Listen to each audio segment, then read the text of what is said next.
Estamos en la Parashá Vayislach. La Parashá Vayislach, que es una parashá que tiene algunos asuntos muy interesantes. Estamos en Génesis capítulo 34. Génesis capítulo 34. Así que vamos a continuar con este cambio de eventos y cambio de relatos que está aquí exactamente en el capítulo 34. Dice así: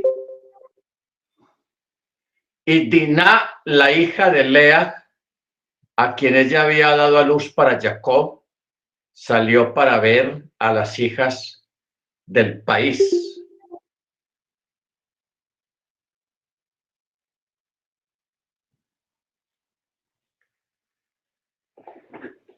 Una pregunta que se hacen los sabios es acerca por qué solamente dice el texto la hija de Lea y no dice la hija de Jacob. ¿Ok? Porque a partir de acá, lo que se va a relatar aquí viene a ser como una responsabilidad, no de Jacob, sino de Lea. ¿Ok? Porque dice, en alusión al hecho de que Dina había salido para ver a las hijas del país, que la escritura habla solamente como hija de Lea, puesto que a Lea también le gustaba salir como se declara. Lea salió a su encuentro de Jacob. O sea que a Lea se le aplicó el dicho que dice de tal palo, tal astilla. ¿Ok?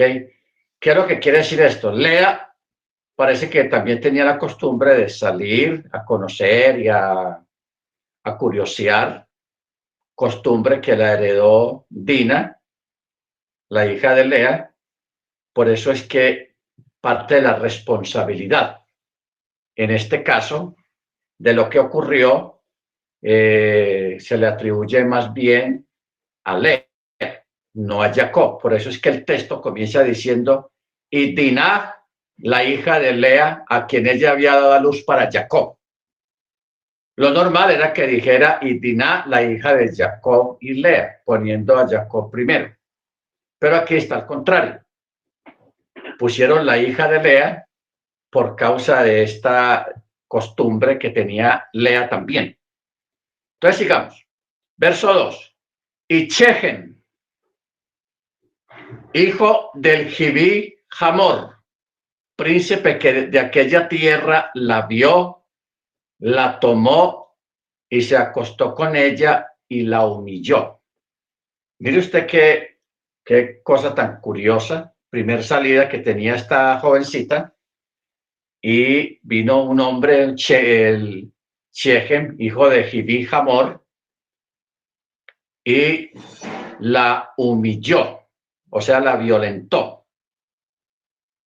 Entonces el verso 3 dice, y su alma se apegó a Dina, hija de Jacob, y amó a la joven y habló al corazón de la joven. Entonces Shechem habló a su padre Hamor diciendo, toma para mí a esta niña como esposa. Entonces Jacob oyó que había mancillado a su hija Dina mientras sus hijos estaban con su ganado en el campo. Y Jacob cayó el asunto hasta el regreso de ellos. Y Hamor, padre de Shechem, salió a encontrarse con Jacob para hablar con él.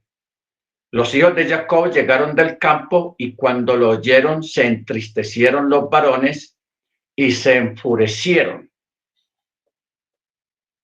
Se enfurecieron mucho, pues vileza se había hecho en Israel al acostarse con la hija de Jacob, lo que no debía de hacerse. ¿Ok? ¿Qué era lo que no debía de hacerse? Esto se refiere al acto de violar a las jóvenes solteras pues incluso los pueblos del mundo se habían impuesto a sí mismos guardarse de la promiscuidad sexual como consecuencia del diluvio. O sea, después del diluvio, las generaciones nuevas que aparecieron, a ellos se les contó la tragedia y la hecatombe que había ocurrido antes de que ellos nacieran, lo que fue el diluvio. Entonces, ¿qué ocurre? Eso, llamémoslo historia. Se convirtió en historia, pero también la gente se puso a examinar y a averiguar cuál había sido la causa de ese desastre natural tan grande que destruyó toda esa generación anterior. ¿Ok? Porque fue una destrucción global. Entonces, la gente se propuso, sabiendo de antemano una de las causas por las que vino el diluvio, que fue la promiscuidad, el desafuero, las violaciones, etcétera, etcétera. Entonces los pueblos se crearon leyes impuestas por los gobernantes para que esto no se volviera a repetir, y en este caso crearon esa ley de que estaba prohibido o que no era bueno y que estaba penalizado el abusar de una joven soltera sin estar casada. ¿Ok? Entonces, por eso es que el texto dice, al final del verso 7 dice, y se enfurecieron mucho, pues vileza había hecho en Israel al acostarse con la hija de Jacob, lo que no debía de hacerse. ¿Ok? Entonces Hamor habló con ellos, o sea, con los hijos de Jacob, los varones, y les dijo, el alma de mi hijo Shechem ansía a su hija, por favor dénsela como esposa y cásense con nosotros, den sus hijas para nosotros y tomen a nuestras hijas para ustedes y habiten con nosotros, la tierra estará delante de ustedes, establezcanse y comercien en ella y tomen posesión de ella. Ok, aquí tenemos una oferta de empleo, una especie de oferta. Lógico que esta oferta pues iba a ser rechazada por Israel y por los muchachos, por los 12 hijos de Jacob, por cuanto ellos ya se les había prescrito que solamente se podían casar entre ellos mismos, o sea, entre primos, porque eran un pueblo que estaba en una fase de formación y no se podían mezclar con otras naciones. O sea, cuando uno lee esta parte, cuando este Hamor les dice, dénsela como esposa para Shechem y ustedes cásense entre nosotros, den sus hijas para nosotros y tomen de nuestras hijas para ustedes y habiten con nosotros, la tierra estará delante de ustedes, establezcanse, comercien en ella, tomen posesión de ella. Muy bien, vamos aquí, hermanos, a mirar algo establecido aún para este tiempo. ¿Qué es? En la antigüedad, hermanos, cuando ya el pueblo de Israel se formó, ya había multitud, ya eran bastantes. Primero, los matrimonios se aceptaban era en cada tribu, o sea, por ejemplo, los de la tribu de Dan se casaban entre ellos mismos, de esa misma tribu. Los de Zebulón se casaban entre la tribu de Zebulón. O sea, lo que el Eterno trató con esto, hermanos, fue de que cada tribu conservara su hegemonía, conservara su ascendencia y su descendencia de una misma tribu.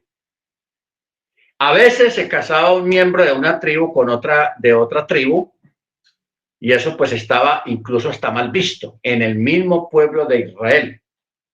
Y mal visto por el Eterno, por cuanto se buscaba era que cada tribu prevaleciera a nivel generacional. y a nivel de ADN, ¿ok? A nivel de ADN, porque el Eterno, en este caso, creó en estos 12 muchachos 12 ADNs muy particulares en cada tribu,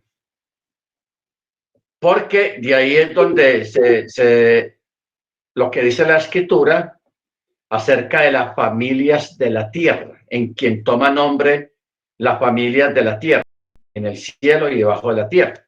¿Ok? Entonces aquí está hablando de esta parte familiar, de que se casen entre ellos mismos. Ya más adelante, cuando en la época de Salomón, de los reyes de Israel, ya hubo más cruce entre las tribus, pero al menos se casaban entre el mismo pueblo, o sea, en el pueblo hebreo. ¿Ok? Ya vino mucho cruce. Pero si en parte estaba prohibido o no estaba recomendado que se casaran con hombres, mujeres, con hombres extranjeras o judías, muchachas hebreas con hombres extranjeros. ¿Ok? Siempre dentro del mismo pueblo para evitar discusiones, para evitar polémicas, para evitar cruce adénico fuera del pueblo hebreo, porque estamos hablando de casarse con una persona extranjera completamente que no ha formado parte del pueblo hebreo. ¿Ok? Entonces, sí vemos en las escrituras algunas uniones mixtas, algunas uniones desiguales. ¿Ok? Ya con los años, los sabios comenzaron a aceptar un poquito, a permitir, no a prohibirlo del todo. Incluso hoy en día cuando una joven judía se casa con un hombre extranjero, eso es mal visto en la comunidad, es mal visto en la sinagoga. No se recomienda mucho. Incluso hay algunas comunidades ultraortodoxas que prácticamente sacan a esa muchacha de la comunidad, la expulsan de la comunidad por cuanto no quiere mantener la hegemonía de la fe y de la sangre dentro de la comunidad, dentro del pueblo. Aquí no se trata de sangre azul, como se acostumbró en España y en algunos países europeos, donde se levantaban familias tratando de mantener esa sangre sin mezclarla, sino que se casaban entre primos y se mantenía eso y eso era muy bueno. ¿Ok? Y ahí salieron las detracciones, los menosprecios a la gente que no venía de sangre azul. O sea, cuando se menciona eso de sangre azul, era de una sangre, de una casta real, de una buena familia, de un buen nombre, porque en Europa, en la época medieval, se levantaron familias, gente muy importante, gente rica, que trataba si se iban a casar con otra familia, si algún miembro se iba a casar con una persona de otra familia, ellos procuraban conseguir también que la otra que el otro cónyuge de la otra pareja viniera también de una buena familia,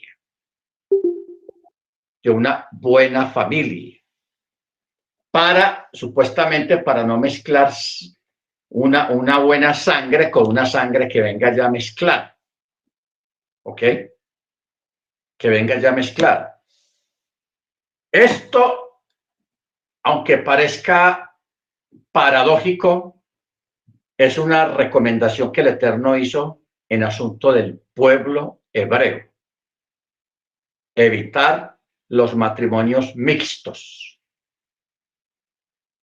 Solo que a raíz de la presión, porque nadie puede controlar a estos muchachos y a las muchachas para casarse, para conseguir su pareja, entonces ellos, cuando una joven hebrea se iba a casar con un muchacho no judío, ellos de pronto aceptaban un poquito. ¿Por qué? porque la mujer tiene más influencia sobre el varón. ¿En qué sentido? De que la joven judía puede atraer al esposo al judaísmo, lo puede atraer, lo puede convencer por la influencia que la mujer ejerce sobre el varón siempre. ¿Ok? Pero cuando era un muchacho judío que estaba hablando, conversando o relacionándose con una mujer extranjera, una mujer no judía, todo el mundo se preocupaba. ¿Por qué? Porque como era una mujer también, ella más bien lo sacaba de la fe. Lo sacaba de la fe y lo convertía en un apartado que negaba el judaísmo y negaba la Torá. ¿Ok? Entonces, mire usted esta forma de pensamiento basado en las realidades que ha ocurrido históricamente, que eso es cierto, es verdad. Lógicamente hay excepciones. Hay a veces un joven judío con unas bases muy sólidas que es capaz de atraer a su cónyuge, a su prometida o a su esposa a la fe judía, a la fe de la Torá. Hay muchas excepciones, como también hay otras excepciones de que el novio extranjero o el esposo extranjero saca a la muchacha judía, israelita, la saca de la fe. ¿Ok? Eso también puede acontecer. Ahora, esto ya se miraba en los términos de raza, de un pueblo hebreo, un pueblo israelita, completamente con un ADN completamente diferente, porque ustedes saben que el ADN judío es diferente al ADN que tiene la gente de las otras naciones. ¿Ok? Es un ADN diferente. Eso ya científicamente está comprobado, porque el Eterno, cuando el Eterno saca a Israel de Egipto, saca a los hebreos de Egipto, él no lo sacó donde había abundancia de comida, donde había otros pueblos. No, él lo sacó al desierto para que no tuvieran contacto con otros pueblos paganos. Porque si en Egipto había paganismo, en otros pueblos extranjeros también había mucho paganismo. Y como el Eterno estaba en esa fase de formar un pueblo para él, no solamente a nivel de mandamiento y de la halajá, sino también a través de la sangre. O sea, hacerle como una especie de purificación de la sangre, aunque ya la sangre venía bien, porque eran descendientes todos de Abraham. Luego de Abraham pasó a Isaac, de Isaac pasó a Jacob, de Jacob salieron las 12 tribus, y en las 12 tribus se crecieron y se multiplicaron, pero sí hubieron muchos cruces, muchos judíos se casaron con egipcias, y muchas egipcias y egipcios se casaron con mujeres judías durante esos 400 años allá en Egipto de esclavitud. Hubo siempre muchos cruces. Entonces, ¿qué hizo el Eterno? El Eterno los saca al desierto y allí comienza a cambiarles la dieta. Ya no es la dieta egipcia, ya no es la dieta egipcia, sino una dieta, la dieta del Eterno. ¿Ok? ¿Qué era la dieta? Agua milagrosa, el agua que brotó de la roca, hubieron varios milagros, que brotó una agua milagrosa de una piedra, en fin, el agua, lo que tomaban, porque lo que toma una persona durante muchos años, eso también determina su salud, determina su ADN, determina muchas cosas que tienen que ver con la estructura de la salud de la persona. Luego les da comida, comida milagrosa, el maná. Ellos comieron maná durante muchos años.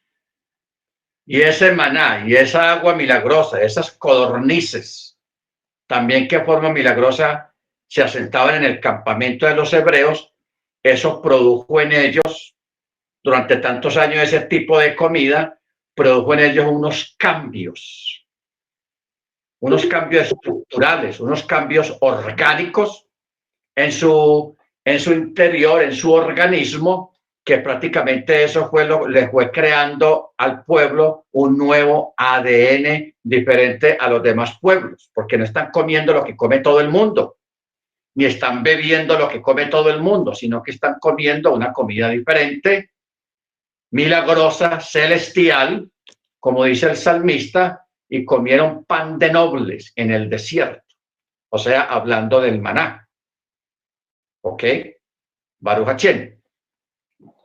Entonces, el complemento perfecto acerca de este ADN vino cuando ellos estuvieron en la montaña, en el Sinaí, recibiendo la Torá. ¿Ok? Ahí recibieron lo que llamaríamos el bautismo, el tevilá. Al estar en la mera presencia del Eterno, aquella noche recibiendo la Torá, lo más grande y lo más maravilloso que ha recibido el ser humano, que es la Torá. Entonces, ahí fue el remate de todo. ¿Ok? Bendito sea su nombre.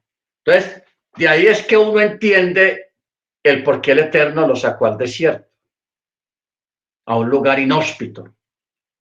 Él los sacó al desierto para él mismo alimentarlos, para él mismo darles el agua de tomar, un agua sobrenatural, un maná sobrenatural, unas codornices sobrenatural, nada de comida de los etíopes, de África, de Egipto o de Babilonia o de los Ixos, nada, hermanos. Solamente el Eterno y ellos. ¿Ok? Por eso hay comentarios rabínicos que dicen que cuando los pueblos se dieron cuenta que el Eterno los llevó al desierto, muchos se burlaron. Vean, el Dios de los hebreos, ¿para dónde los lleva? A un moridero, a un peladero. ¿Quién va a sobrevivir allá? ¿De dónde van a sacar comida? Etcétera, etcétera. O sea, empezaron a burlarse. Pero ellos no sabían que el Elohim, Hachem, quien los sacó de Egipto, para él no hay nada imposible y que él los sacó con un propósito. Eso no fue la aventura. Eso no fue como dice el dicho, no, vámonos por aquí, que ahí vamos viendo a ver cómo sale todo, a ver qué vamos haciendo. No, todo el Eterno lo tenía todo planeado. Él sabía por qué los llevó al desierto, para implantarles en su esencia, en sus cuerpos, en su organismo, un nuevo ADN. Ese es el ADN celestial, el ADN que hace a Israel, el pueblo hebreo, un pueblo diferente a los demás pueblos. Un pueblo diferente a los demás pueblos cuyo ADN, todo su ser está conectado con la creación, está conectado con el universo y está conectado con el Eterno. Bendito sea su nombre, porque la Torá, hermanos, la Torá misma tiene su ADN, ¿ok? La Torá misma tiene su propio ADN, hermanos. No sé si usted sabía eso, que la misma Torá tiene su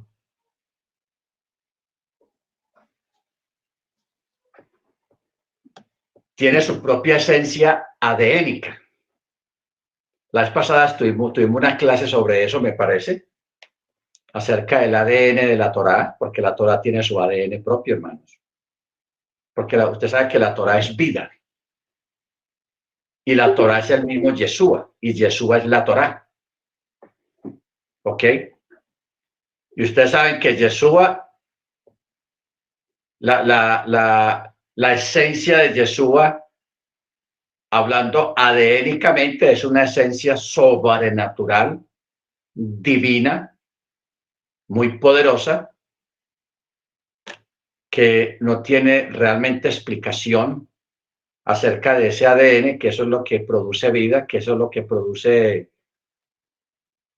la creación de todas las cosas y nosotros estamos conectados a través de la obediencia al mandamiento con ese ADN también. ¿Ok? Baruch Hashem. Bendito su nombre. Entonces, por eso la ira de Jacob, la ira de los hijos de Jacob. Y porque ellos dijeron lo que no debía de hacerse. Lo que hizo este muchacho, ya haber abusado de Dina. Y Dina, hermana, no era una, nada más que Dina estaba joven. Dina ahí en ese momento tendría por ahí unos 10, 12, 13 años más o menos, estaba muy jovencita. Por eso es que en el verso 4 dice, entonces Shechem habló a su padre Hamor diciendo, toma para mí a esta niña como esposa. ¿Ok? Toma para mí a esta niña como esposa.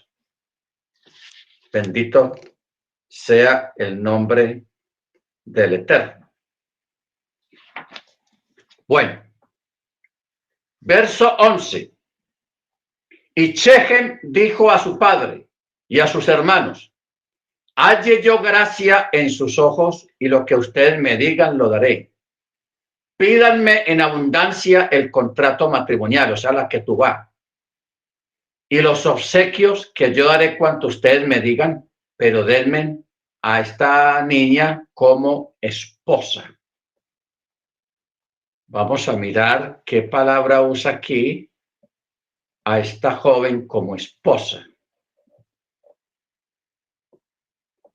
Et Hanar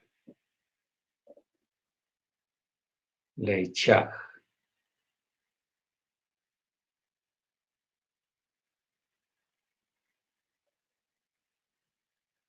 Umatena, Matana. O sea, sí, usa la palabra joven. Ok. Verso 13. Los hijos de Jacob respondieron a Shechem y a su padre Hamor con astucia y hablaron porque él había mancillado a su hermana Dina y les dijeron, no podemos hacer esto, dar a nuestra hermana a un hombre que tenga prepucio, pues es oprobio para nosotros. Solo con esta condición consentiremos si ustedes fueran como nosotros al ser circuncidados, todos sus varones, entonces les daremos a nuestras hijas y tomaremos a las hijas de ustedes para nosotros. Y habitaremos con ustedes y seremos un solo pueblo. Pero si no nos escuchan para ser circuncidados, entonces tomaremos a nuestra hija y nos marcharemos. Nosotros sabemos, hermanos, que esta propuesta no es válida de acuerdo a la Torá, sino que era una trampa. Una trampa que estos muchachos estaban hurgando, estaban preparando para ellos atacarlos después. Entonces, por eso en el verso 18 dice, sus palabras fueron bien recibidas por Hamor y por Shechem, hijo de Hamor, y el joven no tardó en hacer eso, ya que ansiaba a la hija de Jacob, y él era el más honorable de toda la casa de su padre.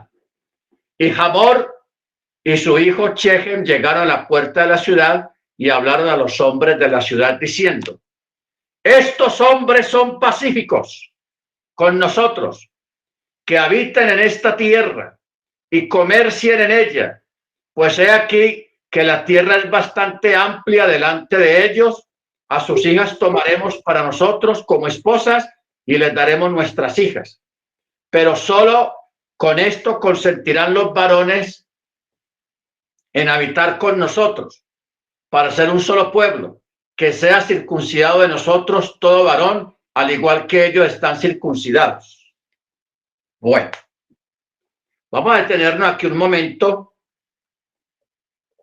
y vamos a hacer un análisis acerca de estas palabras. ¿Ok? un análisis acerca de estas palabras.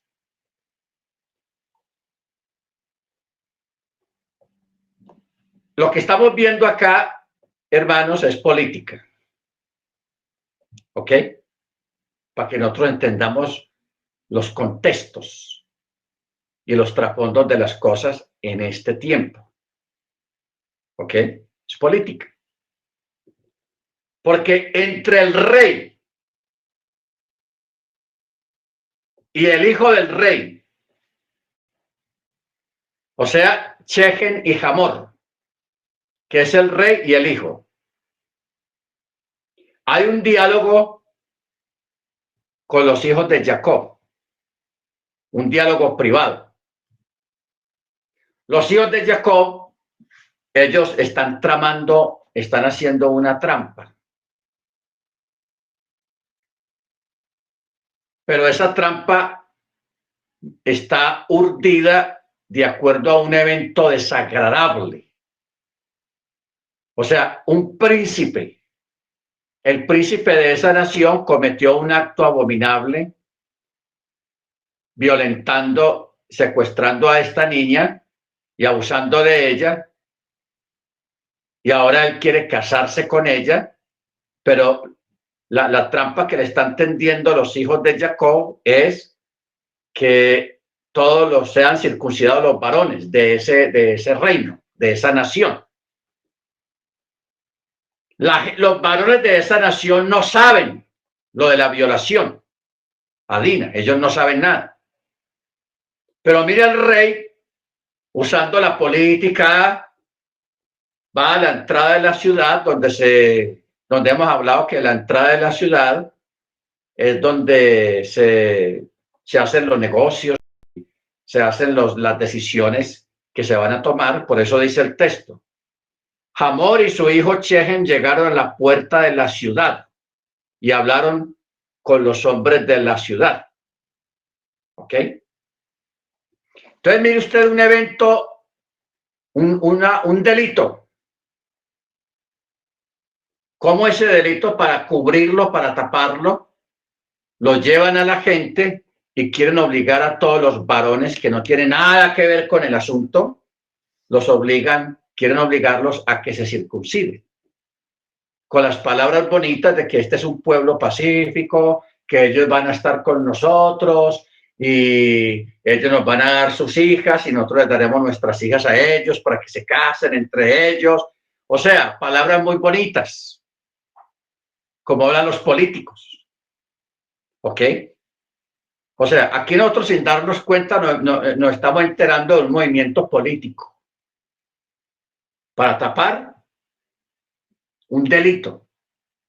Y hoy en día a nosotros nos hablan también bonito los políticos para tapar un negocio de dinero, etcétera, etcétera. O sea, la situación, hermanos, en este tiempo no ha cambiado para nada. ¿Ok? No ha cambiado. Baruch Hashem. Bendito su nombre. Mire usted en ese tiempo cómo se movía la política también y de qué forma lo hacían y cuál era el trasfondo de todas esas cosas. Bendito su nombre. Porque las palabras son bonitas. Estos hombres, estos hebreos, son pacíficos, que habiten en esta tierra y comercien en ella. Pues he aquí que la tierra es bastante amplia delante de ellos. A sus hijas tomaremos para nosotros como esposas y les daremos a nuestras hijas a ellos también. Pero hay una condición: todos los varones que están aquí tienen que circuncidarse, así como ellos están circuncidados los varones. ¿Ok? Pero eso era una trampa. Baruch Hashem. Verso 24. Todos los que salían por la puerta de la ciudad escucharon a Hamor y a su hijo Shechem y circuncidaron a todo varón, a todos los que salían por la puerta de la ciudad. Y sucedió que al tercer día,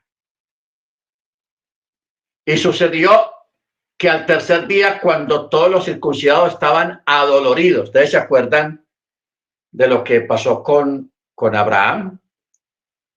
que Abraham también en su tercer día de circuncisión, que es cuando hay mayor dolor, el dolor es más intenso, más fuerte, fue que fue el Eterno a visitarlo. ¿Ok? La aparición de los tres ángeles. Baruch Hashem.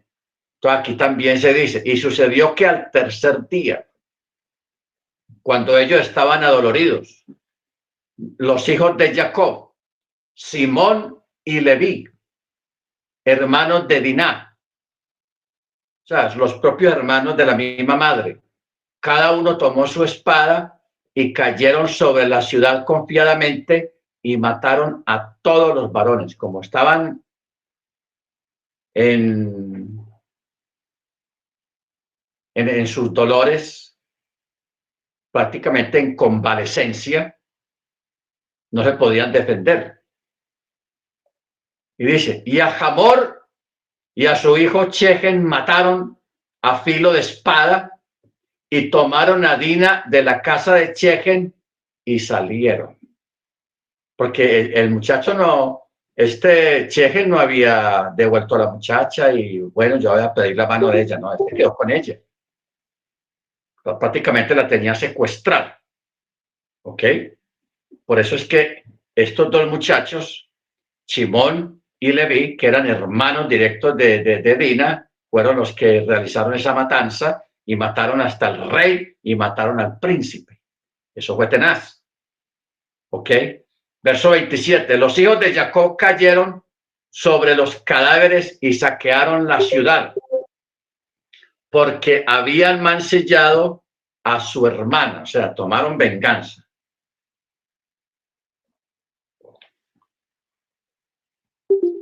Entonces dice, tomaron sus rebaños, sus reses, sus asnos, lo que había en la ciudad y lo que había en el campo, y capturaron todas sus riquezas y todos sus pequeños y sus mujeres, y saquearon todo lo que había en las casas.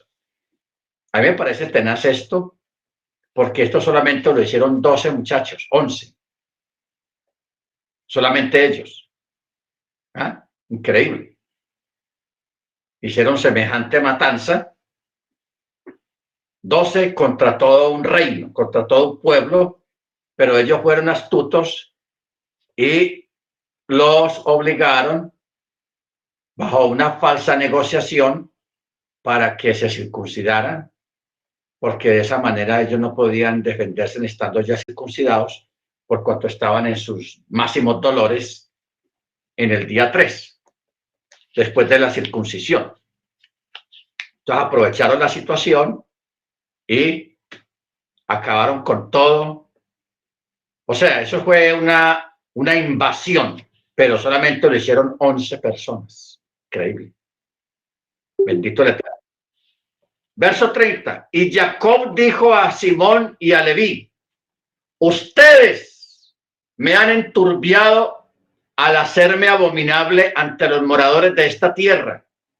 Con el Kenaní y con el Ferizí, yo cuento con pocos en número, y si ellos se juntan y me atacan, seré destruido yo y mi casa. Pero ellos dijeron, como a una ramera había de tratar a nuestra hermana. O sea, estaban disgustados los hermanos de Dina, porque él se dirigió fue a estos dos muchachos, a Simón y a Leví, a Simón y a Leví. Entonces, en el capítulo 35, o sea, aquí Jacob está asustado por semejante matanza que hubo. Estaba asustado, estaba preocupado, entonces el Eterno le habla. ¿Ok? Mire usted, como hablábamos anoche, que el Eterno siempre llega en el momento adecuado, en el momento que es.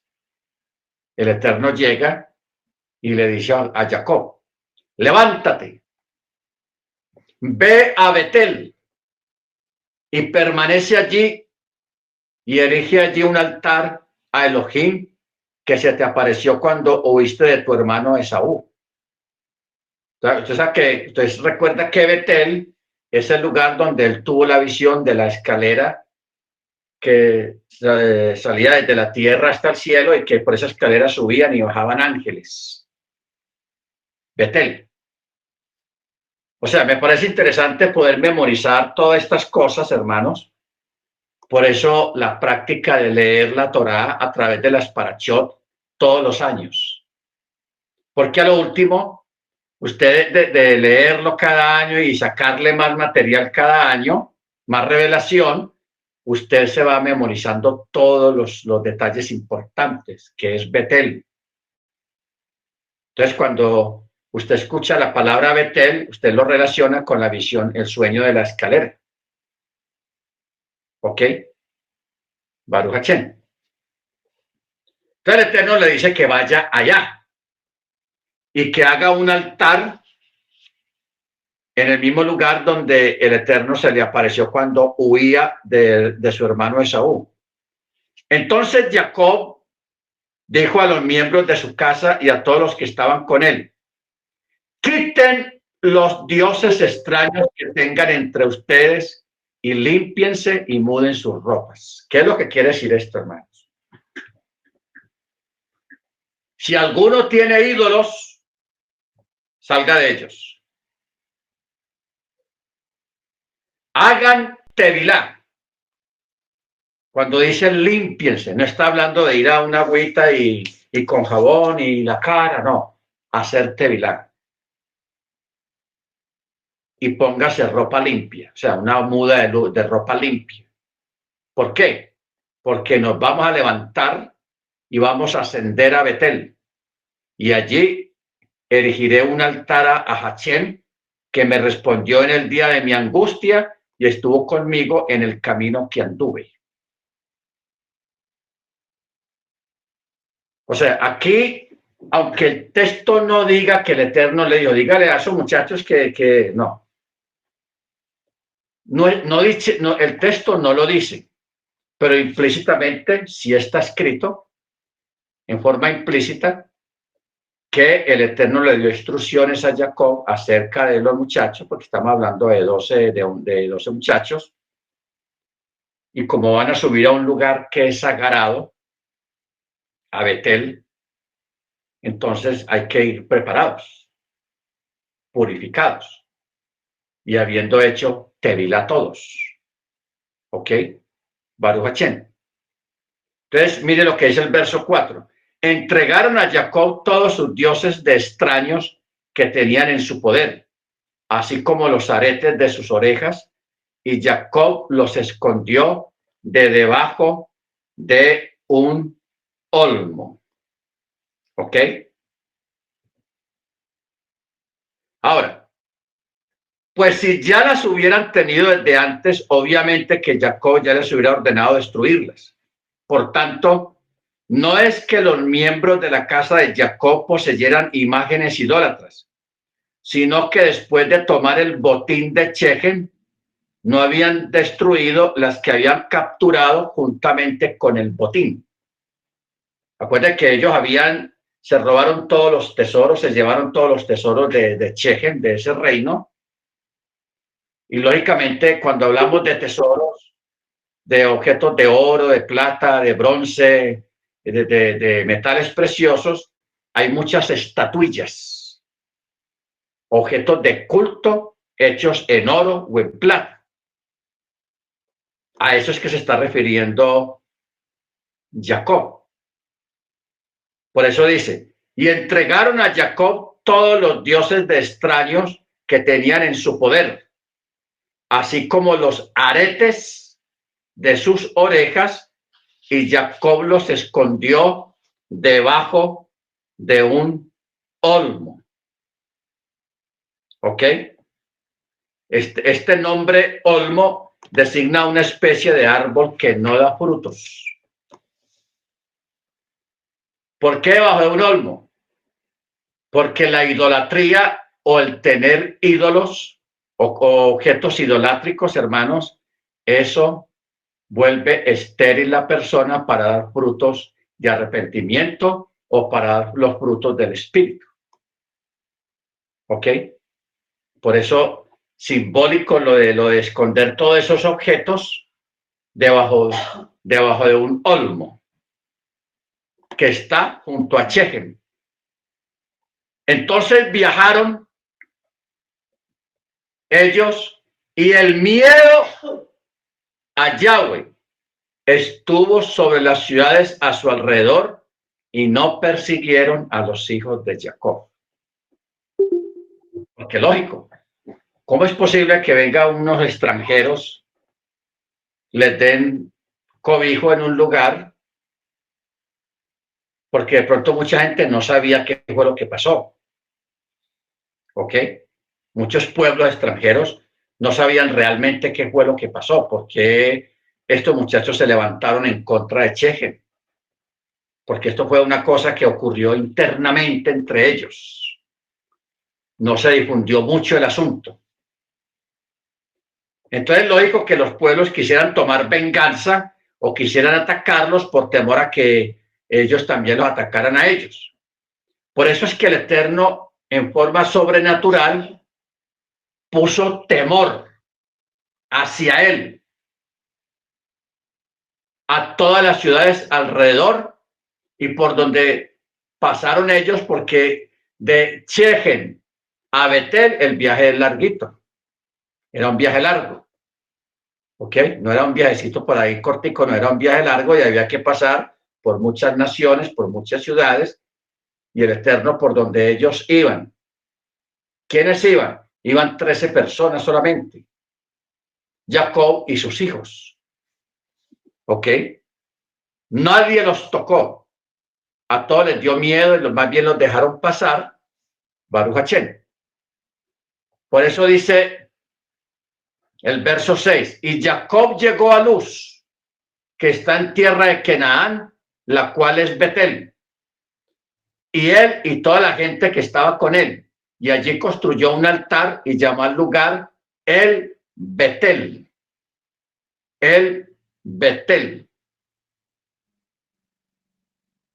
porque allí se le había revelado Elohim cuando huía de su hermano. Y Débora, una nodriza de Ribca, murió y fue sepultada abajo de Betel, en lo que bajó de en lo bajo de la planicie, y él llamó su nombre Alon Bahut. Alon Bahut. ¿Qué quiere decir Alon Bahut? La planicie del llanto. Así se dice, es la traducción. La planicie del llanto. Ahora, hay una pregunta. ¿Y qué hacía Débora en casa de Jacob? La explicación es que como Ribca había dicho a Jacob, enviaré por ti y te traeré de allá. Después de un cierto tiempo le envió a Débora a Padam Haram para decirle que saliera de allí y ella murió en el camino de regreso. Esto se aprende de Rabí Moshe Hardachan. O sea, cuando dice abajo de Betel, se dice que fue sepultada en la parte de abajo porque la ciudad estaba sentada sobre un monte y ella fue sepultada al pie del monte, o sea, en la parte de abajo. La parte de abajo. Por eso el texto cuando dice, levántate y sube a Betel, porque Betel está en una parte alta. Y Débora estaba, la sepultaron en la parte de abajo. ¿Ok? En la parte de abajo. Muy bien. Verso 9. Y se apareció a Jacob Elohim otra vez cuando vino de Padán Aram y lo bendijo, y Elohim le dijo, tu nombre es Jacob, tu nombre ya no será llamado Jacob, sino Israel será tu nombre. Y él llamó su nombre Israel, y el Eterno dijo, Anoji, yo soy el Elohim omnipotente, fructifica, multiplícate. Un pueblo y una congregación de pueblos saldrán de ti y reyes saldrán de tus caderas la tierra que entregué a Abraham, a Isaac y a ti la daré, y a tu descendencia después de ti esta tierra. Y Elohim ascendió sobre él en el lugar donde había hablado con él. Y Jacob eligió un pilar en el lugar donde él había hablado con él, un pilar de piedra, y vertió encima de esa piedra una libación y vertió aceite encima de él. Y Jacob llamó el lugar donde Elohim había hablado con él Bet-El, Bet-El, o sea, casa de él o casa de Dios.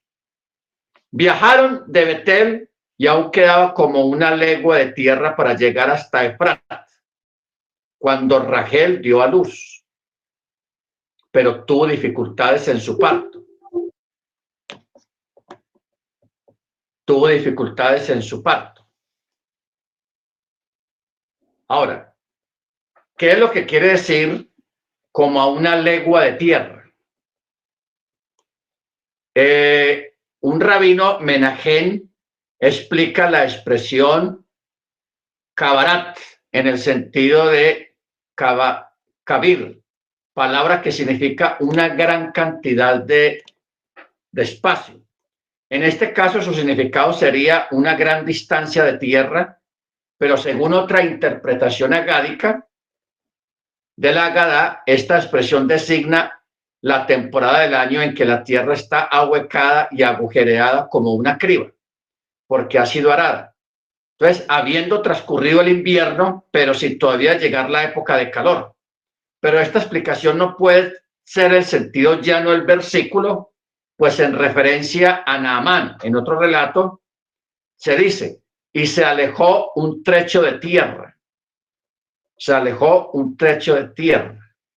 O sea, aquí está hablando de en sí, que es una legua, qué cantidad en aquella época era una legua de tierra.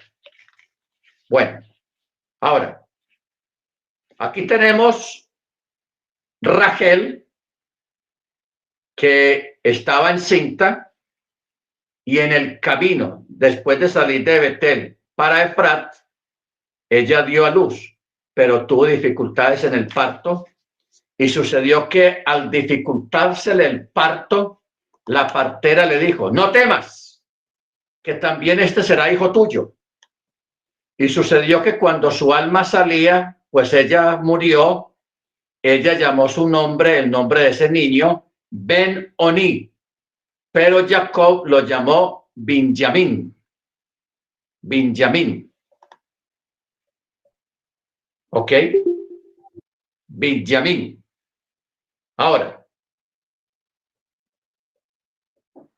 ¿qué es lo que quiere decir Ben-Oni? El nombre que le puso ella. Significa hijo de mi pesar o hijo de mi tristeza. Por las dificultades que ella tuvo para dar a luz, que realmente se dificultó todo, entonces ella puso al niño nombre Ben-Oni. Pero Jacob más bien lo llamó Benjamín, que Benjamín significa hijo del sur, Benjamín. Entonces Rachel murió y fue sepultada en el camino a Efrat, en Betlehem.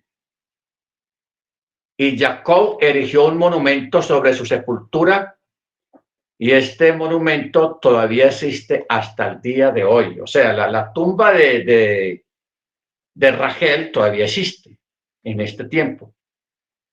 Lo que pasa es que está en un país muy belicioso, enemigo de Israel, pero esa tumba todavía existe en este tiempo. ¿Ok?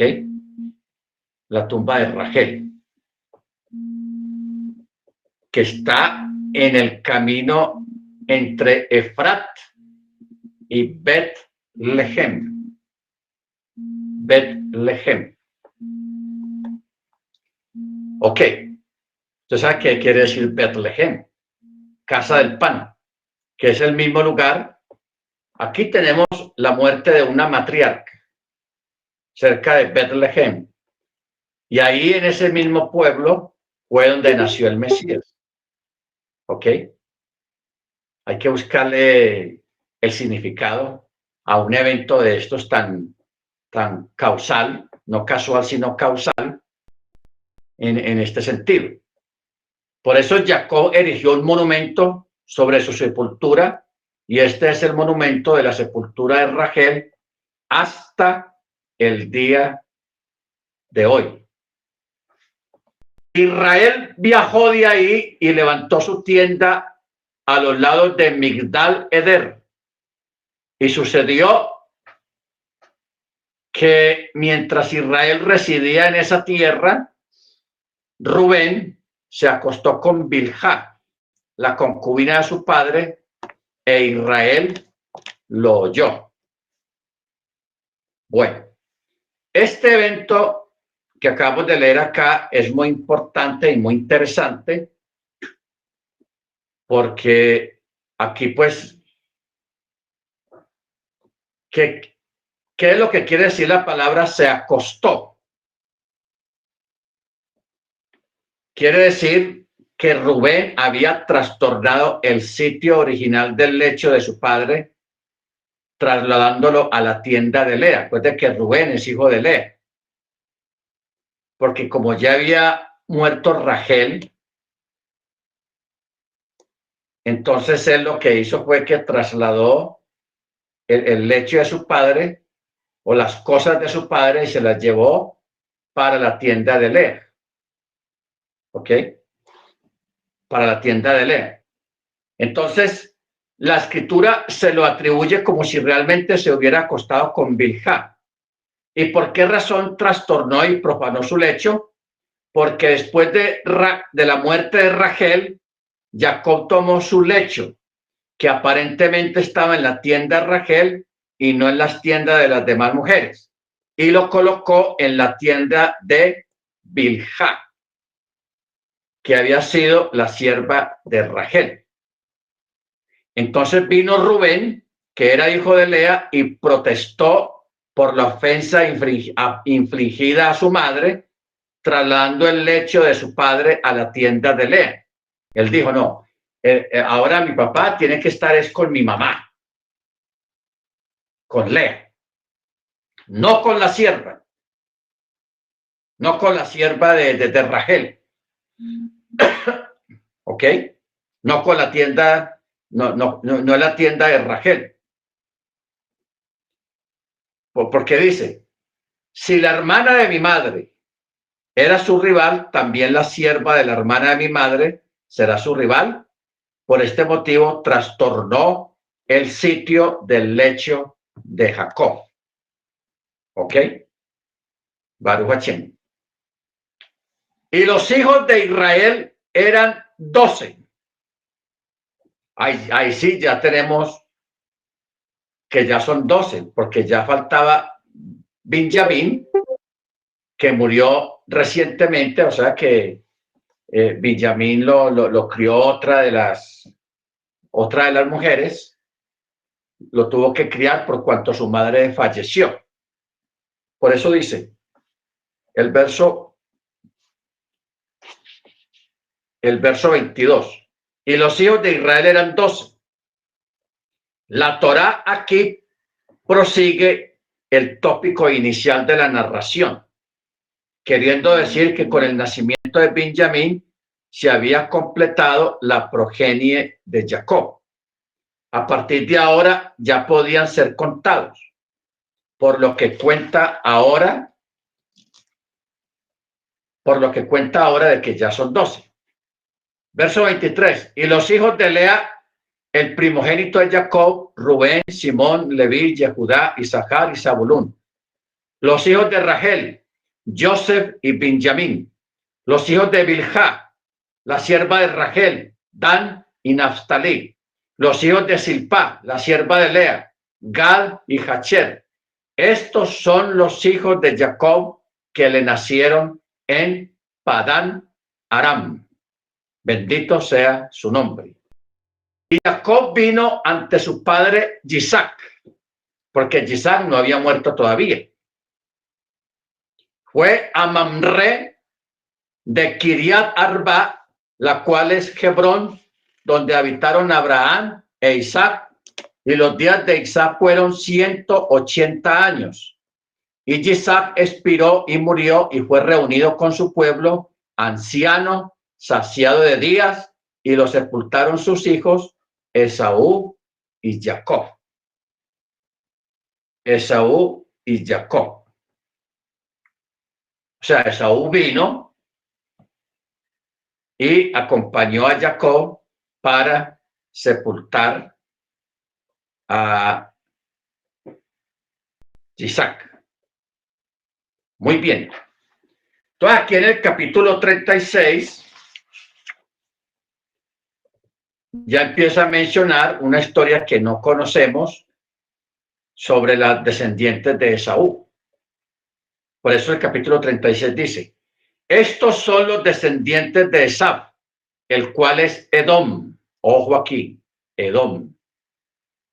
Esaú había tomado sus esposas de las hijas de Canaán, a Adá, hija de Jibí Elón, a Aholibamá, hija de Aná, hija de Jibí Sibón, a Basemat, la hija de Ismael, tremendas joyas, hermana de Nebayot.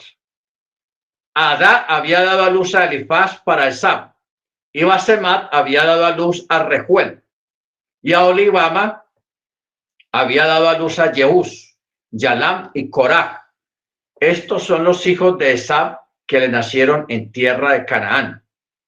Y Esaú tomó a sus dos mujeres y a sus hijos e hijas y a todas las personas de su casa y a su ganado y a todos sus animales, así como a todos sus bienes que había adquirido en la tierra de Canaán, y se fue a otra tierra a causa de su hermano Jacob. ¿Qué quiere decir se fue a otra tierra? Para habitar en cualquier sitio donde hallase lugar. La Torá, hermanos, aquí en este texto no indica, no especifica hacia dónde se fue él. Literalmente dice, se fue hacia una tierra. El Targum lo entiende como una alusión implícita a otra tierra, indicando así que Esaú sabía desde el principio de su viaje hacia dónde se dirigía. Sin embargo, se cree que el hecho de que la Torá no haya especificado que se fue a otra tierra indica que fue a buscar un lugar donde pudiera habitar sin saber de antemano dónde sería. ¿Ok? ¿Dónde sería? El asunto es que los sabios dicen que él se fue por causa de Jacob. O sea, él no quería estar cerquita de Jacob. Entonces, si tenemos acá a Edom, Edom quiere decir que Esaú, la descendencia de Esaú, se fue para Europa del Este, o sea, los Países Bajos. Él se fue para Europa. Por eso, lo que son los alemanes, parte de los soviéticos, la Unión Soviética o Rusia, parte de lo que son los franceses, los alemanes y los ingleses y los nórdicos, toda esa gente son descendientes de Esaú, que tuvo con todas estas mujeres, porque él tuvo varias mujeres, con Adá, con la descendencia de Ismael, una hija de Ismael, ¿ok? Que Ismael viene a ser como un primo segundo de Esaú, que fue el que tuvo Abraham con la sierva, con Agar. Mire usted toda la vuelta que da todo esto, que de ahí viene Edom, ¿ok? O sea, prácticamente los europeos. Baruch Hashem, bendito su nombre. Ahora, verso 6. Y Esaú tomó a sus mujeres y a sus hijos e hijas y a todas las personas de su casa y su ganado y todos los animales, los bienes, etcétera, etcétera, pues sus bienes eran demasiado abundantes como para morar juntos y la tierra de sus nomadeos no podía sustentarlos a causa de la gran cantidad de ganado que tenían ambos. Y Esaú se estableció en el monte de Seir, y aquí vuelve y dice, Esaú es Edom. Y Esaú es Edom. Ahora, ¿por qué la Torá nos pone ese énfasis? Porque es la segunda vez que lo repite. Y Esaú es Edom. ¿Por qué la Torá nos está poniendo ese énfasis con el asunto de Edom? Así está en el verso 8. Y Esaú se estableció en el monte de Seir, y Esaú es Edom. Y estos son los descendientes de Esaú, ancestros de Edom, en el monte Seir. Estos son los nombres de los hijos de Esaf: Elifaz, hijo de Adá, mujer de Esaf; y Reuel, hijo de Basemat, esposa de Esaf. Los hijos de Elifaz fueron Temán, Omar, Sefo, Gatam, Kenaz, y Timná fue concubina de Elifaz, hijo de Esaf, y dio a luz a Amalek para Elifaz. Estos son los hijos de Adá, mujer de Esaf. Ojo con Amalek. Mire dónde viene Amalek. Verso 11, verso 12. Timná fue concubina de Elifaz, hijo de Esaf. Timná. Y dio a luz a Amalek para Elifaz. Estos son los hijos de Adá, mujer de Esaf. Mire dónde viene Amalek de Esaú. Estos son los hijos de Reuel: Nahat, Serach, Chamá, Misá. Estos fueron los hijos de Basemat, mujer de Esaf. Y estos fueron los hijos de Aholibama, hija de Aná, hija de Sibón, esposa de Esaf. Ella dio a luz para Esaf a Jeús, Yalam y Coraj. Otra joyita, Coraj. ¿Usted se acuerda de Coraj, no? Estos son los caudillos de los hijos de Esaf, descendientes de Elifaz, primogénito de Esaf: el caudillo de Temán, el caudillo de Omar, el caudillo de Sefo, el caudillo de Kenaz, el caudillo de Coraj, el caudillo de Gatam, el caudillo de Amalek. Estos son los jefes de Elifaz en tierra de Edom. Estos fueron los descendientes de Adá. Yo creo que ahora estamos mirando con más claridad de dónde salieron estos grandes enemigos del pueblo hebreo. Imagina, aquí tenemos a Coraj, tenemos a Amalek, tenemos a Kenaz.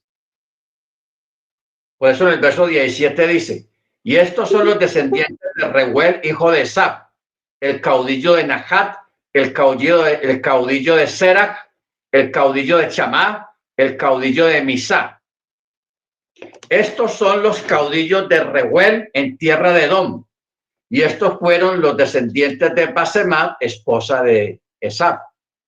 Estos son los hijos de Aholibamá, mujer de Esaf: el caudillo de Jeús, el caudillo de Yalam, el caudillo de Coraj.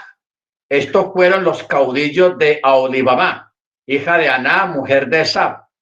Estos fueron los hijos de Esaf, y estos fueron sus caudillos. Él, vuelve y repite, él es Edom. Él es Edom. Estos son los hijos de Seir, el Jorí, moradores de esa tierra: Lotán, Shobal, Sibón, Aná, Yichón, Etzer, Dichán. Estos los caudillos de los Jorín, descendientes de Seir, en tierra de Edom. Los hijos de Lotán fueron Jorí, Gemam. La hermana de Lotán era Timná. Estos son los hijos de Chobal, Albán, Manahat, Ebal, Chefó y Onán. ¿Usted se acuerda de Onán? Onán, el que vertió su semen en tierra para no dar descendencia. Ok. Estos son los hijos de Sibón, Allá, Aná, y él es Aná. Es él el que halló las mulas en el desierto mientras pastoreaba los asnos de su padre Sibón. Detengámonos aquí con Aná. ¿Qué quiere decir esto? Porque es que el texto aquí, cuando dice Aná, Hacher, Matzah, está punteada. Tiene un asterisco ahí arriba, o sea, Masora. ¿Qué fue lo que pasó aquí? Dice que él es el que halló las mulas en el desierto mientras pastoreaba los asnos de su padre Sibón. Sucede, hermanos, que cuando dice de su hallazgo de las mulas, se refiere a que él cruzó un asno con una yegua, porque las mulas no las creó el Eterno. Las mulas no las creó el Eterno. Las mulas es el fruto de un cruce ilegal que hizo este hombre Aná cuando estaba pastoreando los asnos de su padre. Entonces él cruzó un asno con una yegua y de allí nació la mula. Por eso es que el texto dice, este es el que halló las mulas. ¿Ok? En el desierto mientras pastoreaba los asnos de su padre. Ahora, Aná era bastardo. O sea, era un hijo fuera de matrimonio, fruto de un encuentro casual o de más que todo de un encuentro casual. Es decir, producto de una unión ilícita o incestuosa. Ilícita o incestuosa. Por eso fue que él trajo animales defectuosos. ¿Ok? O sea, es decir, animales producto de cruces prohibidos.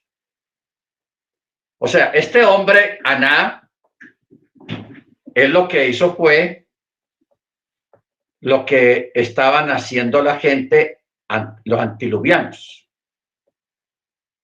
que cruzaban animales ilegalmente, o sea, cruzaban animales que no se debían de cruzar entre ellos para que nacieran otros animales raros. Eso está pasando hoy en día. Por eso hoy en día la gente está cruzando perros en forma ilegal, unas razas con otras. Por eso es que tenemos hoy en día unos perros monstruosos, deformes, que esos perros no los creó el Eterno. Yo hoy precisamente vi un perro de esos, muy deforme de verdad, y a la gente les gusta eso. O sea, tener ese tipo de perros, pero ese tipo de perros, o sea, ni nosotros mismos los podemos tener, hermanos. Así de sencillo. ¿Por qué? Porque son producto de cruces ilegales. Cruces ilegales y de ese tipo de animales uno no sabe qué esperar. Porque es unas razas, es unos cruces y son unas naturalezas de esos animales muy impredecibles. Realmente impredecibles. ¿Ok? Entonces, por eso es que el texto aquí trata el asunto de una manera muy ambigua. Muy ambigua. Aquí en la textual estamos en Génesis 36.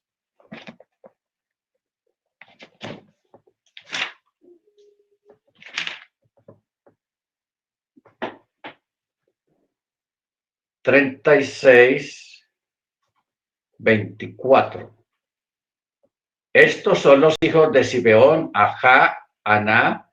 Este Aná es el que halló aguas termales en el desierto cuando apacentaba los asnos de su padre Zibeón. ¿Te das cuenta cómo cambiaron el texto? O sea,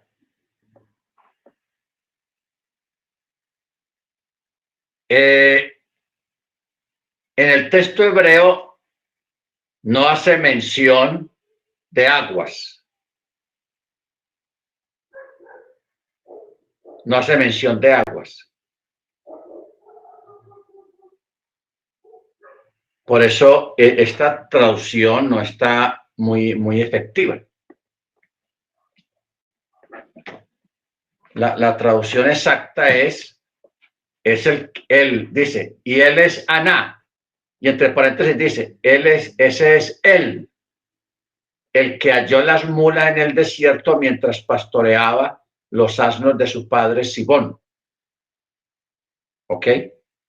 Las mulas. O sea, Hayemí. ¿Ok? Hayemí. Porque, ¿qué quiere decir matzá? Porque esta es la palabra matzá. La palabra matzá quiere decir algo nuevo, descubrir algo nuevo, no de hallar algo nuevo, sino de descubrir algo nuevo bajo un proceso. O sea, cuando se habla de la palabra hallar, se está hablando de algo que ya existía. Pero cuando se habla de matzah, de descubrir algo nuevo, quiere decir de algo que no existía. Por eso está la expresión matzah. Matzah, que él cruzó un asno con una yegua y de allí nacieron las mulas. ¿Ok? Y las mulas, usted sabe que históricamente las mulas pues tienen su fama, que es un animal rebeldón, cabeciduro. Muchas historias se han tejido a través de las mulas, Baruch Hashem. Por eso, mire lo que dicen los sabios. ¿Por qué las mulas recibieron el nombre de Yamí? Porque el miedo a ellas recae sobre la gente. Como dijo un rabino, jamás un hombre me consultó acerca del golpe de una mula blanca y que luego haya sobrevivido. O sea, porque una patada de una mula son muy fuertes y han matado muchas personas. Pero ¿acaso no observamos que en realidad la gente sí sobrevive a un golpe tal? En realidad no debes leer y sobrevivió, sino y se curó, ya que la herida no se curará jamás.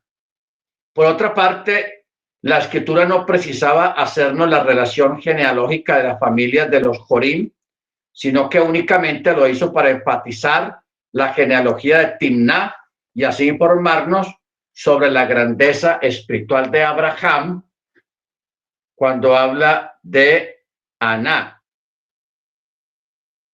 y de Timná, porque aquí está estableciendo una diferencia de calidad espiritual entre las mujeres. Usted sabe que la educación de un niño depende mucho de la madre, no tanto del padre, sino de la madre. ¿Ok? Porque la madre es la que le imparte la educación. Por eso es que Joseph fue educado por una buena madre. Por eso él pudo resistir y aguantar y permanecer fiel al Eterno cuando estuvo allá en Egipto. Igualmente Isaac, igualmente Jacob. ¿Ok? Porque Jacob también se levantó, fue prácticamente al amparo de la madre, de su mamá. Mientras que el papá, mire cómo malcrió a Esaú. Cómo malcrió a Esaú, y Esaú, un niño malcriado, y mire cómo terminó y lo que salió de Esaú. Porque él fue y se buscó mujeres extranjeras, paganas completamente, como para darle rabia a los padres por lo que ellos decían de las mujeres extranjeras. Bendito sea el nombre eterno. En cambio, Jacob fue un muchacho que se mantuvo en la casa, que atendió a las enseñanzas de su madre y a la enseñanza de su padre en cuanto a la Torá y a la tradición oral de la Torá. O sea, la buena enseñanza, la buena instrucción es muy determinante para el desarrollo de un joven, de un muchacho, de un niño y de una niña, la educación que recibe. ¿Ok? Muy bien. Verso 26. Estos son los hijos de Dichán: Hemdán, Hesbán, Itran, Kerán. Estos son los hijos de Exer, Bilán, Saabán y Acán. Estos son los hijos de Dichán, Uz y Arán. Estos son los caudillos de los Jorim: el caudillo de Lotam, el caudillo de Chobal, el caudillo de Sibón, el caudillo de Aná, el caudillo de Dichón, el caudillo de Etzer, el caudillo de Dichán. Estos fueron los caudillos de los Jorim, según sus caudillos en tierra de Seir. Y estos son los reyes que reinarán en la tierra de Edom, antes de que reinase un rey sobre los hijos de Israel. Primero, Bela, hijo de Beor, reinó en Edom, y el nombre de su ciudad fue Dinhaba. Bela murió y reinó en su lugar Jobab, hijo de Serach de Bosra. Y Jobab murió y reinó en su lugar Husham, de la tierra de Tumanim. Y Husham murió y reinó en su lugar Hadad, hijo de Bedad, el que abatió a Midian en el campo de Moab, y el nombre de su ciudad fue Abit. Hadad murió y reinó en su lugar Simla de Masreca. Simla murió y reinó en su lugar Shaul de Rehobot Hanaar. Shaul murió y reinó en su lugar Baal Hanán, hijo de Ahbor. Baal Hanán, hijo de Ahbor, murió y reinó en su lugar Adar. El nombre de su ciudad fue Pau, y el nombre de su mujer fue Mehetabel, hija de Madred, hija de Mezahab. Estos son los nombres de los caudillos de Esaú, según sus familias, según sus lugares, por sus nombres: el caudillo de Timná, el caudillo de Alba, el caudillo de Yetet, el caudillo de Aholibamá, el caudillo de Elá, el caudillo de Pinón, el caudillo de Kenaz, el caudillo de Temam, el caudillo de Mibetzar, el caudillo de Magdiel, el caudillo de Irán. Estos fueron los caudillos de Edom, conforme a sus asentamientos en la tierra de su posesión. Él es Esab, ancestro de Edom. Ahora, cuando habla de Magdiel, verso 43, el caudillo de Magdiel, el caudillo de Irán. Cuando habla de Magdiel, se refiere a Roma. A Roma. Se refiere a Roma. ¿Ok? Este Midrash se afirma que como recompensa a que Esau había desalojado la región que compartía con Jacob y se había ido a otra tierra, el Eterno le concedió la grandeza de que sus descendientes fundaran 120 países desde Seir hasta Magdiel. Magdiel. Bueno, entonces ahora aquí vamos mirando, hermanos, algo curioso, y es sobre la ascendencia de los europeos, incluyendo Italia, incluyendo Grecia, incluyendo los países asiáticos. O sea, Asia en aquella época bíblica, no el Asia moderna de ahora, sino Asia en cuanto a Macedonia, Siria, a la parte de la Unión Soviética, Kuzajistán, Kazajistán, Tokikistán, Pakistán, parte de la India, Europa, de los Países Bajos y Europa del Norte, o sea, los países nórdicos. Y claro, Italia. ¿Ok? Pues, hermanos, toda esa gente son descendientes de Esaú. De Esaú. Y la otra parte en el Medio Oriente, o sea, la parte de los árabes, son los descendientes de Ismael. Entonces aquí tenemos la división, lo que es el Medio Oriente y lo que es Europa. Ya no podemos contar ahí América, porque América pues es un país más bien joven. Los únicos propios y antiguos de América son los indígenas.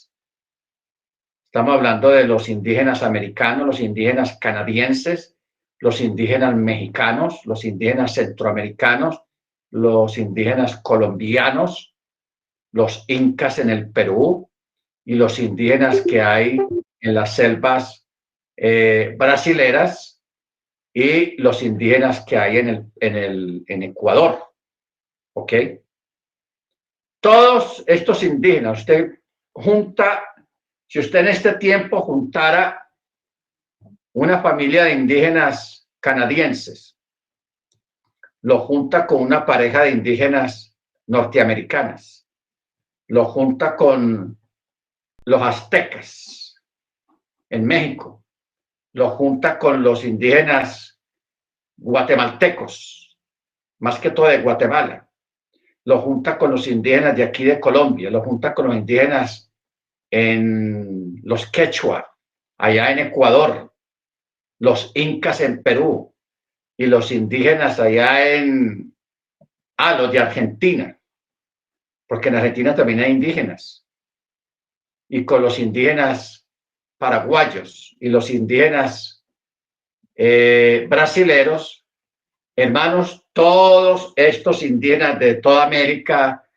norte, centro y sur, tienen el mismo corte y son muy parecidos todos, dándonos a entender que vienen de una misma fuente. ¿Ok? Baruch Hashem. Ahora, vamos a dejar a un lado los americanos, los llamados gringos, porque la mayoría de los gringos, Estados Unidos es un país de inmigrantes. Allá decir que hayan gringos puros o gringos de una raza definida, no, eso es el producto de la inmigración irlandesa, la inmigración rusa, la inmigración alemana, la inmigración italiana, la inmigración francesa, la inmigración nórdica. O sea, Estados Unidos es una revoltura de todo. De todo. Igualmente Canadá. Por eso Canadá está dividido en dos, la parte francesa y la parte inglesa. Pero allá también hay indígenas nativos de allá, canadienses. ¿Ok? Bendito sea su nombre. Entonces, una pregunta que uno puede hacerse en cuanto a todo este abanico de historia es cómo llegaron los primeros indígenas a América. ¿Por qué nos preguntamos esto? Porque estos indígenas, hermanos, ellos tienen conocimiento de una historia bíblica que es lo que es el diluvio. Lo dicen en otras palabras, en otros relatos muy diferentes, pero ellos tienen noción de esto. Incluso han habido descubrimientos arqueológicos, piedras talladas con letras hebreas, no con el hebreo cuadrado de ahora, sino con el hebreo paleolítico o el hebreo antiguo. han encontrado palabras hebreas aquí en América, en México, en Guatemala, aquí en Sudamérica y también en Estados Unidos, dándonos a entender que hay un ancestro común, que es el pueblo hebreo que se esparció por todo el mundo en tiempos muy remotos, en tiempos muy antiguos. Simplemente que la gente aquí, cuando llegó aquí a América, los primeros colonizadores indígenas que llegaron aquí a América, al ellos haberse desconectado de allá, de su esencia oriental, prácticamente les tocó comenzar de cero. O sea, hubo un atraso en cuanto al desarrollo cultural y en cuanto al desarrollo, más que todo el desarrollo cultural. ¿Ok? Pero el conocimiento que ellos tenían, hermanos, los aztecas, los incas, los nativos americanos, ellos manejaban muchas ciencias, manejaban muchos conocimientos en aquella época.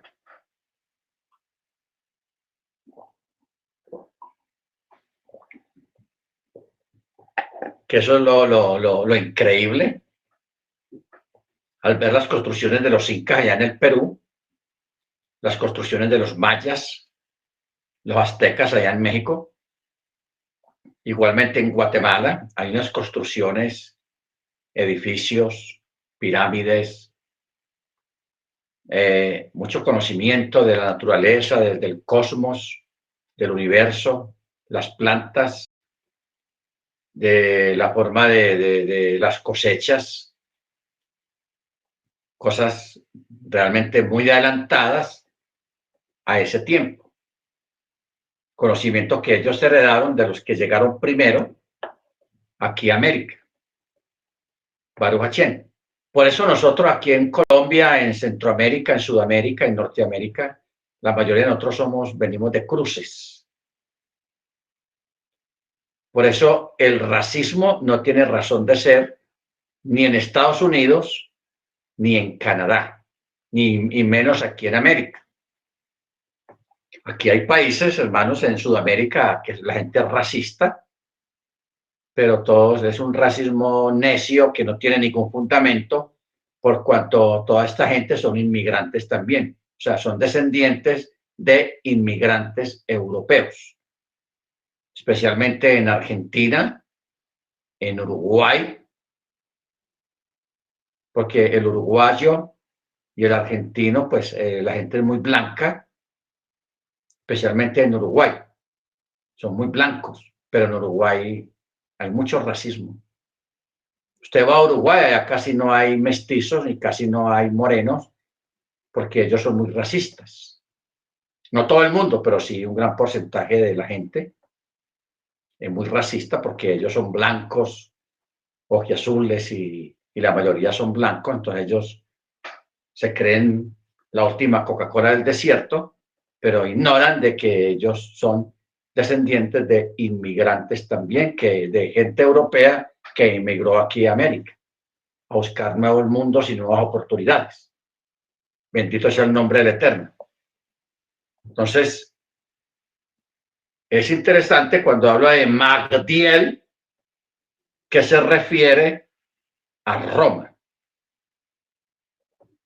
Por eso, Magdiel es interpretado como una contracción de la frase Hachem engrandeció, en alusión al hecho de que Hachem concedió a la civilización romana más grandeza y poderío que las demás naciones. Usted sabe que en el pasado existió el Imperio Romano, o sea, Roma. Hoy en día existe Roma como imperio, pero ya eso es un imperio no a nivel de un pueblo, de una nación, sino una organización. En este caso, una organización religiosa, pero también una organización comercial, una organización mundial que mueve comercio, que mueve influencias. Ese también es el otro Roma que está aquí, complementado con lo que se llama Babilonia. Complementado con lo que se llama Babilonia. Bendito sea el nombre del Eterno. ¿Ok? Muy bien, capítulo 37. Jacob se asentó en la tierra de las peregrinaciones de su padre, en la tierra de Canaán, y estas son las generaciones de Jacob a los 17 años de edad. Joseph era pastor del rebaño con sus hermanos y él era joven, pero solía estar con los hijos de Bilhá y con los hijos de Silpá, esposas de su padre. Bueno,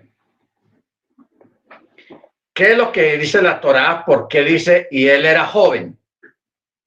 La Torá lo describe de este modo porque él adoptaba comportamientos propios de la juventud, como arreglarse el cabello y retocarse los ojos para parecerse guapo.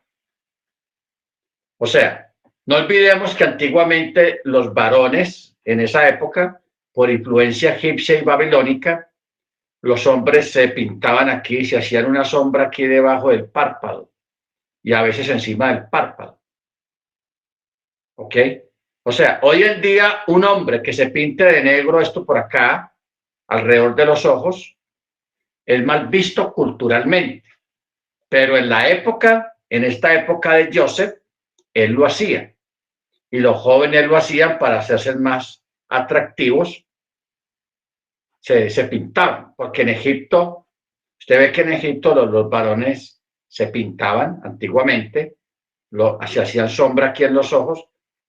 Luego, con los años, esa costumbre desapareció y pasó a las mujeres. Pasó a las mujeres. Por eso, el versículo ya menciona que Joseph tenía 17 años de edad. Por lo tanto, enfatizar que era un joven solo puede tener como propósito indicar el modo en que se comportaba. Además, el hecho mismo de que la Torá mencione a Joseph solía relatar a su padre todo lo malo que sus hermanos hacían, indica que independientemente de su edad, Joseph se comportaba como un muchacho indiferente a las consecuencias que le podía traer lo que él hacía. ¿Ok? Aparte de que Joseph era un muchacho más bien quieto, no era como de pastoreo o de estar con el ganado o de estar por ahí afuera, no, él se mantenía en las tiendas. Y en este caso, como los hijos, porque en esta familia habían muchos problemas. Los hijos de Lea, que eran 5, miraban mal y menospreciaban a los hijos de la sierva de Jacob. O sea, a la sierva de Lea y a la sierva de Rachel. Los menospreciaban, los miraban mal. Eran hermanos del mismo papá, pero como no eran hijos de la misma mamá, en este caso Lea o Rachel, entonces los menospreciaban. Entonces Joseph, para que estos muchachos no se sintieran tan menospreciados ni tan apartados, el texto dice: pero Joseph solía estar con los hijos de Bilhá y con los hijos de Silpá, o sea, las siervas. ¿Ok? Y Joseph solía traer a su padre las malas habladurías de ellos, o sea, se volvió chismoso. Se volvió chismoso. O sea, todo lo que los muchachos hacían mal, él iba y le contaba al papá. Por eso es que dice el comentario rabínico de que Joseph se portaba de esta manera sin tener en cuenta las consecuencias y los problemas que eso podía traerle más adelante. ¿Ok? Podía traerle más adelante. Baruch Hashem. Por eso dice, solía estar con los hijos de Bilhá, es decir, también acostumbraba a estar siempre junto con los hijos de estas dos mujeres, porque sus hermanos los menospreciaban, pero él fraternizaba con ellos, se mantenía con ellos. ¿Ok? Baruch Hashem. Muy bien. Verso 3. Israel amaba a Joseph más que a todos sus hijos, porque Joseph, según él, era para él el hijo de la vejez, y le hizo una túnica de lana fina, y viendo sus hermanos que su padre amaba a él más que a todos sus hermanos, le odiaron y no podían hablarle pacíficamente. Problemas. Primero, que Joseph ponía muchas quejas. Estamos hablando de 13 hijos. Aquí tenemos al quejoso, al pone quejas, al chismoso. Y luego, de sobremesa, como dice el dicho, Jacob se inclina y quiere más a Joseph que a los otros hermanos. Y lo hacía de una forma muy explícita, muy abierta, y tanto que le hizo una túnica de lana fina, una túnica de colores, una túnica de colores. Ahora, este vocablo que designa una vestimenta de lana fina es igual al modo que tiene un significado análogo a la frase lino fino o lana turquesa. También es similar en significado al de la frase túnica fina, enunciada en el relato de Tamar y Amón. Pero según un midrash agádico, esta vestimenta se llama Pesim, en alusión a las desgracias que Joseph sufrió al haber sido vendido como esclavo a Potifar, a los comerciantes, los ismaelitas y a los midianitas, a los midianim. Ok. Según la interpretación de Pasim, es un acrónimo formado por las primeras letras de las palabras Potifera, o sea, comerciantes, Ismaelim y los Midianim. Cuando el texto dice y no podían hablarle pacíficamente, o sea, le tenían pereza a Joseph, lo odiaban. No es enunciada aquí para indicar que le odiaban, según algunos sabios. Eso la Torá ya lo afirmó explícitamente en la frase anterior. Su propósito aquí es enfatizar que aunque le odiaban, no eran hipócritas con él. O sea, lo trataban mal, le decían cosas, lo insultaban, etcétera, etcétera, pero no lo hacían a sus espaldas, sino que lo decían de frente. O sea, lo decían, a ver, vos, metido, quejoso, alguna cosa, cosas así, le hablaban mal. Le hablaban, como decimos en nuestro argot, le hablaban trancado a Joseph. ¿Por qué? Por la mala costumbre de Joseph de estar poniendo quejas y de estar hablando de sus hermanos. No mintiendo, porque lógicamente estamos hablando de una familia de 13 muchachos, 12 varones y una niña, Dina, y una familia así grande, pues todos juegan, todos tienen diferentes caracteres, diferentes formas de pensar, diferentes formas de comportarse. Entonces, estamos hablando de 12 mundos muy diferentes, incluyendo el mundo de Joseph. ¿Ok? Entonces, esto a nosotros, hermanos, nos debe de llevar a pensar lo que dice Pablo.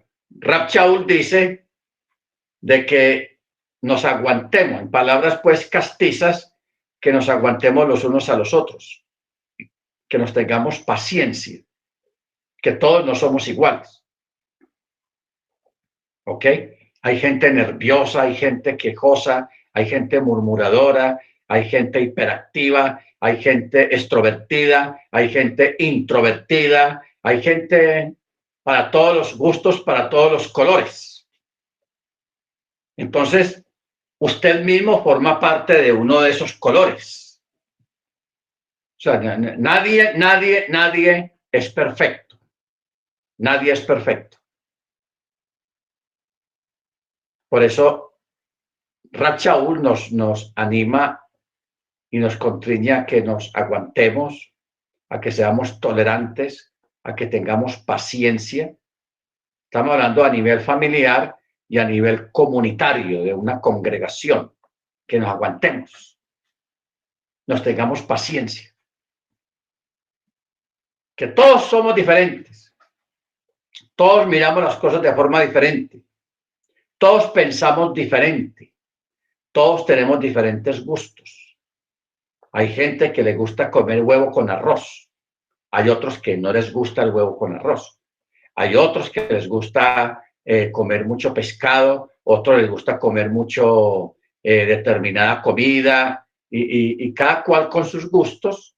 Bendito el Eterno, para eso tenemos el libre albedrío, y esa es la gran libertad que el Eterno nos ha dado, o le ha dado al ser humano, de cada uno tener sus propios gustos, su propia forma de pensar y su propia forma de mirar las cosas. ¿Ok? Entonces, ¿a dónde nos lleva esto, hermanos? A ser tolerantes, a ser pacientes, a aguantarnos, para no caer en un error de estos, de que los mismos hermanos se dejaron llevar por la envidia, por la indisposición en contra de Joseph, y cometieron la falta de tratar de asesinar a su hermano, a salir de él. ¿Ah? No, tenemos que darle piso a Joseph. Tenemos que salir de él. O sea, ¿hasta dónde llegó la intolerancia? ¿Hasta dónde llegó la falta de paciencia? Eso puede llegar muy lejos. Por eso debemos nosotros de aprender de estos eventos, de estas cosas, y aguantarnos, tolerarnos. Baruch Hashem. De esa manera aprendemos y crecemos como personas, como creyentes en las manos del Eterno. Bendito sea su nombre. Bueno, vamos, si alguien quiere afirmar algo, decir algo o preguntar algo, vamos a dar oportunidad. ¿Alguien quiere reafirmar algo sobre esta parte de la parachá, hermana Senia? Bien pueda. Sí, pero yo voy para atrás. Para atrás. Sí, para atrás. En el 36, 20. 36, 18, 19, 20. Estos son los hijos. ¿Cómo lee el texto? Estos son los hijos de Seir, el Oreo, residentes en la tierra Pero acá estoy. Dice Lotán y Shobal, y Sibón y Aná. Ok, ahí viene mi pregunta. Más abajo, en el 24, dice, estos son los hijos de Sibón, Aía y Aná. Él es Aná, que descubrió las mulas en el desierto, mientras apacentaba los asnos de Sibón, su padre. Pero luego ahí dice que, ¿cómo es que, perdón, Sibón y Aná, acá está, ¿verdad? Sibón y Aná son hermanos ahí, por lo que entiendo. Pero más atrás dice, estos son los hijos de Sibón, Aía y Aná. Si el mano arriba, también es hijo debajo. ¿O es que yo estoy mal? Lo que pasa es que a veces los nombres le ponían los mismos nombres a otros muchachos, porque aquí en el verso 24, como usted lo dice, y estos son los hijos de Sibón. Allá y Aná. Pero en el 20 que usted dice, está hablando de los hijos de Seir, que son Lotán, Chobal, Sibón y Aná. Entonces, aquí menciona Sibón, que es mencionado como tercer hijo de Seir, el Jorí. Aquí ya menciona en el verso 24 los hijos de Sibón. Uno se llama Allá y otro se llama Aná. O sea, le puso el nombre de Aná, hermano de él. O sea que este Aná es sobrino de su tío Aná, hermano de Sibón. Porque está repitiendo el nombre. Pero, perdón que sí, le interrumpa. Pero acá en el Humash dice que Aná era hijo ilegítimo. Es decir, que dice el propio Aná era hijo ilegítimo, pues en el versículo 20 se le llama hermano de Sibón. Ahí es como que me tiene confundida, pero bueno. Ok, cuando habla de hijo ilegítimo, aquí el texto rabínico que investigan esas cosas dice que Aná era bastardo, o sea, ilegítimo. Es decir, producto de una unión ilícita.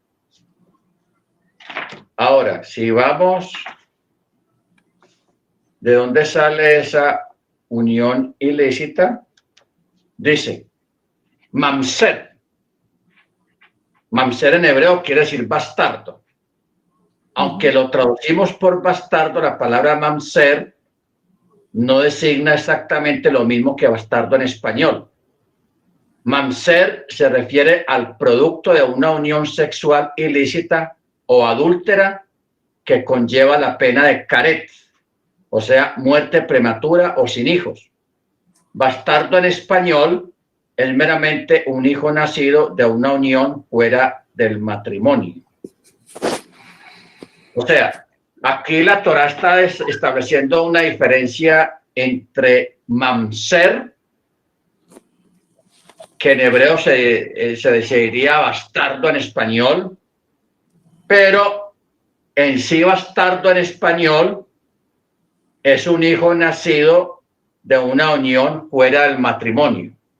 Y mamzer, bastardo directamente en el hebreo, es de una unión ilícita que puede ser de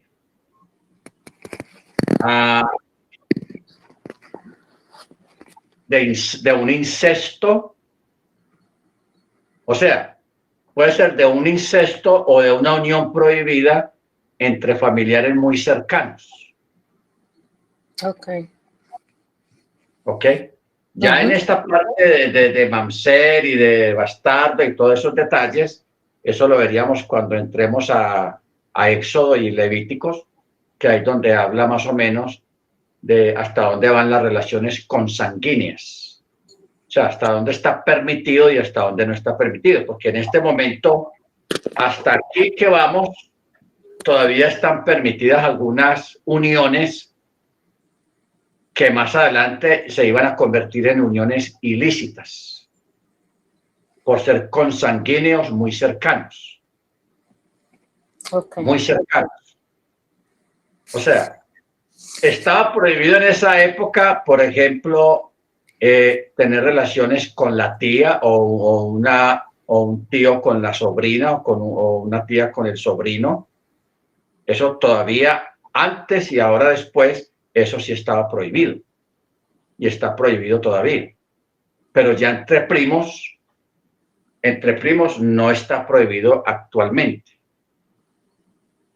Porque así era como se acostumbraba, que las tribus se fortalecieron porque se casaban entre primos.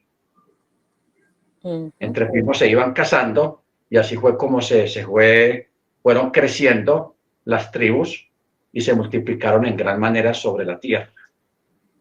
Amén. Pero está Amén. buena la observación. Esa observación suya está lo que se dice una observación aguda. Muchas gracias. Me quedó Muy bien aguda. claro. Sí, porque menciona a Aná 2 veces. Sí. Esa es Aná, hermano de mi Simón, y Aná, el hijo de Simón. Claro, puso el mismo nombre de su hermano. Porque Ajá. en la escritura a veces encontramos muchos nombres así que están en honor a otra persona. O sea, varios nombres, varios personajes con el mismo nombre. Ok. Amén. Muchas gracias.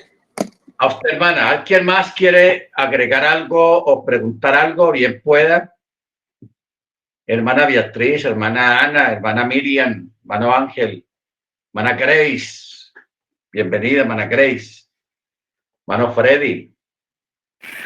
No, More, este es un repaso porque hace rato lo estudié hace como 3 horas y este es la confirmación de lo que estaba estudiando hace como 3 horas. Gracias. Ok. Amén. Hermano Michael. Hermana Grace. Sí, todo está claro, More. Estamos aprendiendo. Gracias. Nada por acá, pastor, gracias. Ok. Muy bien. Entonces, vamos a, porque por aquí ya se oscureció. Yo sé que allá en Veracruz no se ha oscurecido todavía.